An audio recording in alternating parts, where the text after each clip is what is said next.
ఆదాయపు పన్నును ఆదా చేసేందుకు అనేక అధికారిక మార్గాలున్నాయి. అయితే నకిలీ సర్టిఫికెట్లు, పత్రాలు ఇచ్చి పన్ను ఆదా చేసుకునేందుకు ప్రయత్నించేవారు చాలా మంది ఉన్నారు. ఒక నివేదిక ప్రకారం పన్నును ఆదా చేయడానికి ప్రజలు తరచుగా నకిలీ పత్రాలను సృష్టిస్తుంటారు. వీటిని తరచుగా అద్దె రసీదులు అంటారు. డూప్లికేట్ అద్దె రసీదు పత్రాలను సమర్పించడం ద్వారా కొంత పన్ను ఆదా అవుతుంది.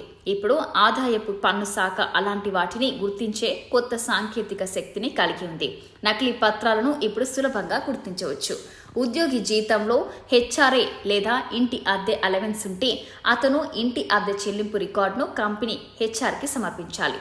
ఆదాయపు పన్నులో ఈ ఇంటి అద్దెకు పన్ను మినహాయింపు ఉంది. హెచ్ఆర్కి సమర్పించకుంటే పన్ను కట్ అవుతుంది. ఐటీ రిటర్న్స్ల దాఖలాతో పాటు అద్దె రసీదులను అప్లోడ్ చేయవచ్చు. తీసివేయబడిన పన్ను తిరిగి చెల్లింపు ఉంటుంది.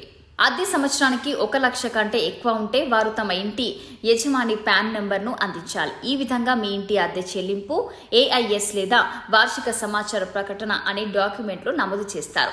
మీరు ఎక్కువ ఇంటి అద్దెను చూపించి అద్దె రసీదును రూపొందించి ఐటీఆర్ ఫైల్ చేస్తున్నప్పుడు అందించారని అనుకున్నాం. అప్పుడు దాని సమాచారం ఏఐఎస్లోని సమాచారం మధ్య వ్యత్యాసం హైలైట్ అవుతుంది.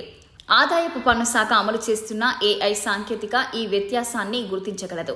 అప్పుడు మీకు ఆదాయపు పన్ను శాఖ మీకు నోటీసు జారీ చేయవచ్చు.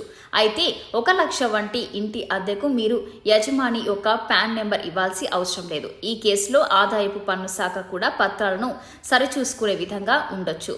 అయితే ఏడాదికి 1 లక్ష రూపాయలకు మించి అద్దె చెల్లించినప్పుడే అది శాఖ దృష్టికి వస్తుంది.